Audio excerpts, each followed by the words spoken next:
So here's one of the other things I'm working on today. And I'd advise, if you see this thing, you think JVC makes good stuff, and I have a TV from JVC, I've had head units from JVC, I've got lots of JVC stuff that's good, but this amplifier, I wouldn't recommend it, I wouldn't buy it.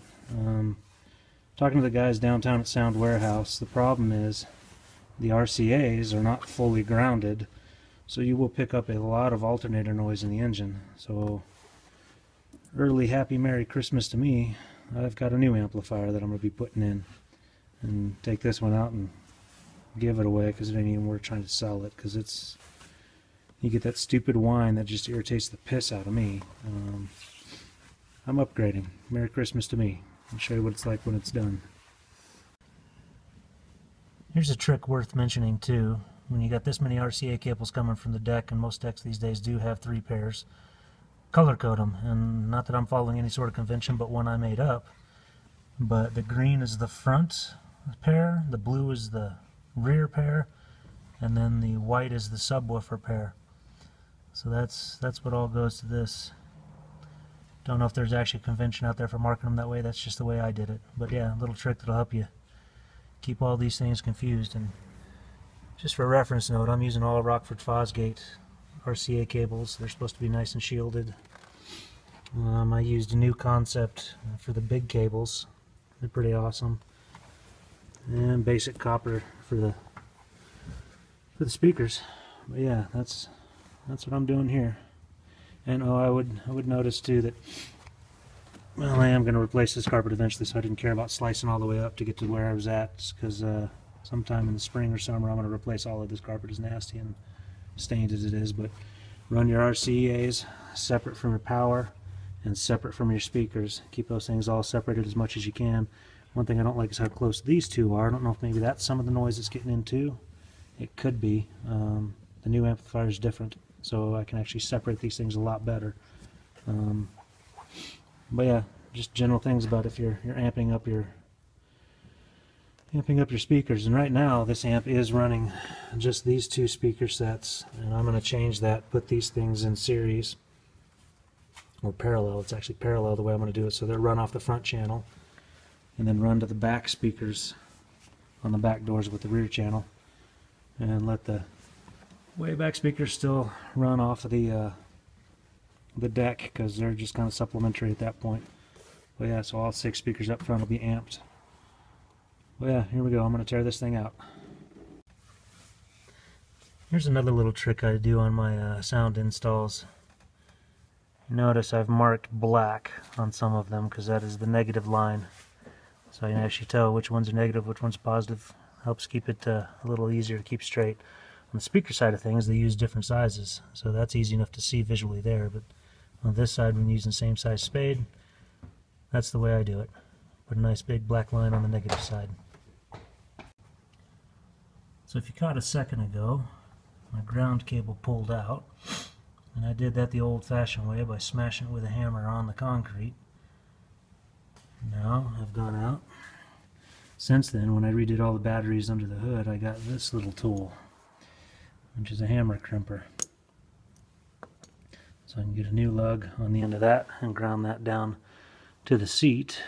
And from the seat bolt, so there's the thing to note out too, that I went and put studs in by running bolts up from the bottom, which means I can also run a grounding wire from the bottom of this down to the frame, which I've done, and the batteries are grounded to the frame, so that should be the most direct grounding path. But with studs like this, it's easier to locate the chair versus the factory version where you're trying to line it up with holes that are in the bottom. I couldn't get to the bottom side of these, too much exhaust work in the way, so I don't have studs on that side. But once I have these 2 in and loosely tightened down, then it's pretty easy to find those ones. But yeah, let's get this fixed. I like this little crimper tool because it is spring loaded, so it holds pretty tightly. Can't do this one hand. So it's spring loaded, holds it in nice and tight while you whack it with a hammer, and that crimps it on nice and tight. But yeah, I'm going to do that. So yeah, here's the results of it. It sits in there nice and tight. and it crimps. And of course, it gets a plus side. I don't know if you can get one with a minus. I don't really matter, but you can see that it kind of triangulates the whole thing. And that's what you'd call a mechanical weld, because it's pretty freaking tight now. There's no way it'll come off. And there's one thing, I don't know if you can see that here, that I like about this new concept stuff. When they give you a gauge wire, they're giving you really fine strand wire, and it's thinner jacket than a lot of people might, so you're getting more cable, more bang for your buck on that one. So I kind of like their stuff. So let's see, where's their,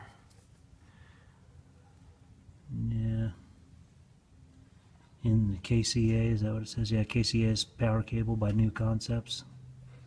So you search that up, you can get it. Of course, I've got this nice little, there we go. There you go, now my cable's ready. However, new amp. There's one thing JVC did that was nice, is it has all connections like this. The new amp is, you just plug in the bare wires and then crimp them down with their crimping system in there. Little Phillips head crimper, so this will need to come off now. But yeah, let's get to it. So here it is. Here's what I'm upgrading to. Not just any Rockford Fosgate, but the T400-4. Funny part on this one, the funny story is, this is not what I ordered. I ordered a warehouse deal from Amazon. Supposed to be a return item or whatever. I ordered a 5-channel. I got a 4-channel. I ordered the Punch series, the P1005X, I think it was called. So it should have been 1,000 watts, and it should have been that one. But if you know anything about Rockford Fosgate, you know that this is the upgraded, the next level up series. So I decided I'm just going to keep it. I'm just going to install it, because obviously I've still got that in there. I don't have a subwoofer sitting there, which is, there's a future hint. I'm going to build a box for a subwoofer there, integrated with the center console. So this, for what I'm running, is going to work just fine. And I actually like how this is set up a little bit better. It's not as neat. It doesn't have the same screws down. And I know there's ends you can get for these things, but you basically, a lot of people just shove those in there and then tighten them down. I know there are, I forget what they're called, little barrel ends or whatever that can go on these. But I don't have any of those, so I'm just going to do that. And then I was talking about marking the RCAs, and yeah, I did that, but what I didn't mark was my speaker wires. So now I'm got a little bit of a chore ahead of me figuring out which speaker wires are which. And some are easy. And this one comes to the rear. I ran my own speaker wire all the way to the deck. These ones will be nice and easy, because it's from this door. I'll just figure out which one's front, which one's rear. And I only have to leave one of them. I'm going to pair both those speakers off of one channel. Done that before in life, and it works fine with this much power. And I'm not any sort of competition. I just like good sound on long road trips. But yeah, I'm looking forward to this. If this thing doesn't work, oh, will I be pissed off after all this work. But Amazon warehouse deals haven't let me down before. I mean, you get this thing for way under what it would cost. This is a $500 or $600 amp if you buy it from Crutchfield. I got it for under $300. So yeah, I'm gonna hook this thing up, get the seat back in, and then get to doing all the door panels and the other project I'm working on today, replacing the door handles themselves, other than just the speakers. Couple more notes.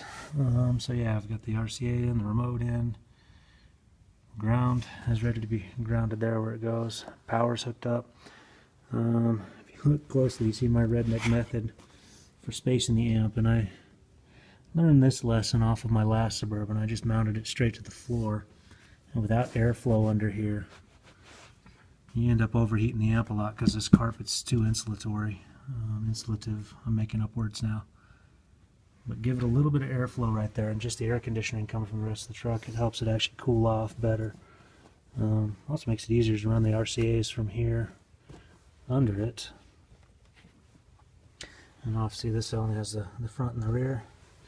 And I'll tuck this away for future usage when I actually do build a subwoofer box for this truck and put the other amp on the other side.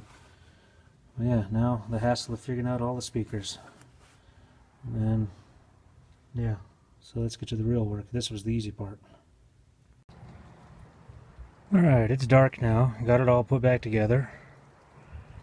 And either I screwed something up royally, or this amplifier, being a used amp, is broken. because front channels are working like I expect them to, rear channels are not.